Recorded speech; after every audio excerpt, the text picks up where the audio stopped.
Hey everyone, my name is Josh and I'm a DevOps engineer. I've been in tech for years, building and automating infrastructures. In this video, I'm going to walk you through how you can start your journey in tech. I didn't start out as an expert, far from it. Just like many of you, I began with curiosity, wondering what the tech world could offer. Today, I want to share some insights from my journey and help you avoid some of the pitfalls I faced. Stick around to the end and I'll share some actionable tips to help you kickstart your tech career. So why should you consider a tech career? Let me give you a few reasons. 1. High demand for jobs. The demand for tech roles is skyrocketing. From software engineering to DevOps, companies all over the world are looking for skilled tech workers, and that trend doesn't seem to be slowing down anytime soon. The opportunities are truly endless. Don't worry about what the headlines say that tech is dead or that tech jobs are going away. There are ebbs and flows with every career field, but the actual data suggests very strong continued growth. Bad news sells, and when we had that massive peak in 2021 to 2022, it's easy to think that because tech jobs aren't as hot now as they were then, the industry is on a downward trend. That just simply isn't the case. Don't miss out on an opportunity because of fear-mongering for profit. We'll talk more about that later. Reason number 2, flexibility and remote work. One of the great things about tech is the flexibility. A lot of tech roles allow for remote and hybrid work, which means you can work from home, travel, or just find a setup that works best for you. I personally love working remotely because it gives me more time for family and hobbies. Again, don't be fooled by the headlines. RTO returning to the office had a small surge, just like work from home did. But the overall trend for the last decade and continuing well into the future is unquestionably hybrid and remote. For more on that, you can see my video linked below on the whole RTO work from home situation. Reason number 3, high earning potential. Let's be real, money matters, and the earning potential in tech is very substantial. It's generally in the top 5 to 10% of salaries in the United States, which means financial freedom and stability. Whether you're a software engineer, a data scientist, or in DevOps, tech roles generally offer very competitive salaries. Reason number 4, diverse roles. I kind of hinted about this in the last point, but tech isn't just for coders. There are so many roles in tech that suit different skills and personalities, whether it's project management, UX UI design, tech marketing, cloud architect, or product management.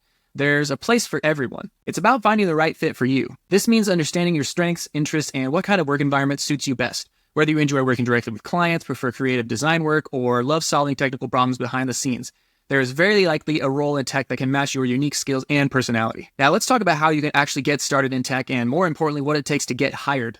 I'll break this down into a few key steps. Step 1, identify your area of interest. The tech industry is really broad. Start by exploring what you enjoy. Maybe it's building websites, analyzing data, or automating systems like I do in DevOps. Take time to explore different fields.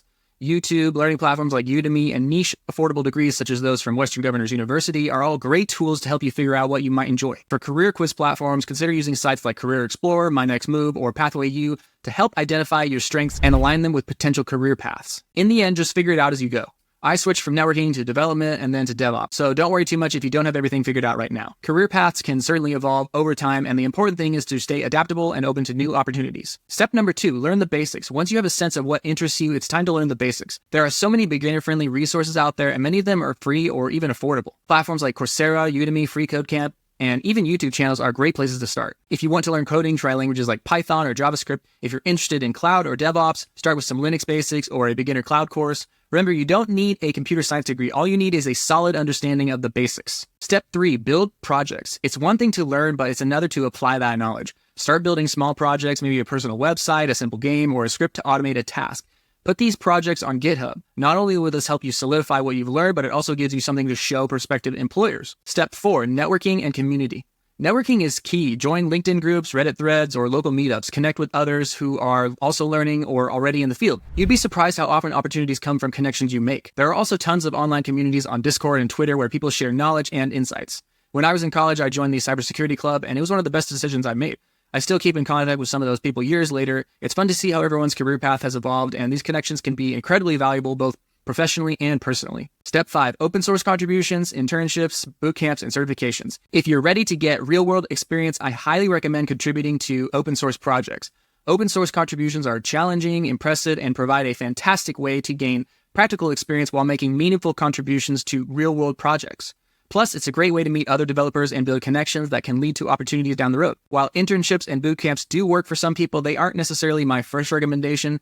Internships can provide useful experience, and boot camps offer a fast-track approach to learning, but they can also be expensive and not always provide the depth you need. Weigh the pros and cons, but don't overlook open source as a powerful way to get started. For roles like DevOps or cloud computing, certifications are actually really helpful. AWS, Google Cloud, and Azure certifications can really open doors and show potential employers that you're capable. Now let's talk about mindset, because this is a really important motivational factor. Number 1, be consistent. Learning tech skills takes time. Set aside a consistent time each day to learn and practice. It doesn't need to be hours, even 30 minutes a day will make a huge difference over time. But consistency is absolutely critical. Set an alarm, establish a routine, or read a book like Atomic Habits to help you build this habit. Finding a method that works for you is critical, as this is by far the most important factor for long-term success. Number 2, embrace problem solving. You're going to face bugs and you're going to get stuck. It's part of the process. The key is to embrace these challenges and see them as opportunities to learn. I've gone through countless courses and workshops where I found issues with the guides, steps that were broken or just didn't work. Part of the learning process in tech is figuring out how things work and resolving these issues. When something fails, you need to read the logs, research, and understand how to fix it. This is an incredibly valuable skill that employers will often look for. And the more problems you solve, the more confident you'll become. Number 3, stay curious. The tech world changes rapidly. Stay curious and keep exploring new tools, languages, and trends. Even seasoned professionals like myself are always learning. Don't let that scare you though, as this is really part of your job itself. I do lots of training on the job. The hardest part when you're first starting out is that if you're working in a different career field, you don't have much of a choice but to study and learn in your own free time outside of work hours. But once you get into tech jobs, the learning is more often than not part of the job itself. Number 4, overcoming imposter syndrome. Imposter syndrome is when you feel like you're not good enough or like you don't belong, even when you do. So be on the lookout for these feelings, as almost everyone experiences them at some point. The important thing to remember is that even the most seasoned professionals started at zero. Everyone has faced challenges and doubts, but persistence is key. Keep pushing forward and remind yourself that growth comes from overcoming these doubts. So what are some next steps you can take after watching this video? Spend 30 minutes today on a learning platform. Pick something you're curious about. Start a small project, anything that interests you. The goal is just to start. Reach out to someone in tech, whether it's someone on LinkedIn or a friend. Ask them about their journey. Join a community, maybe a Discord channel or a LinkedIn group.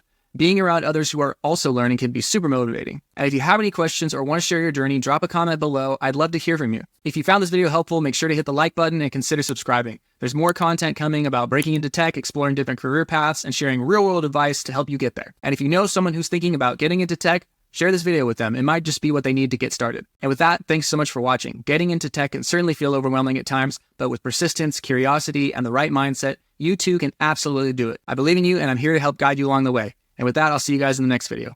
Bye.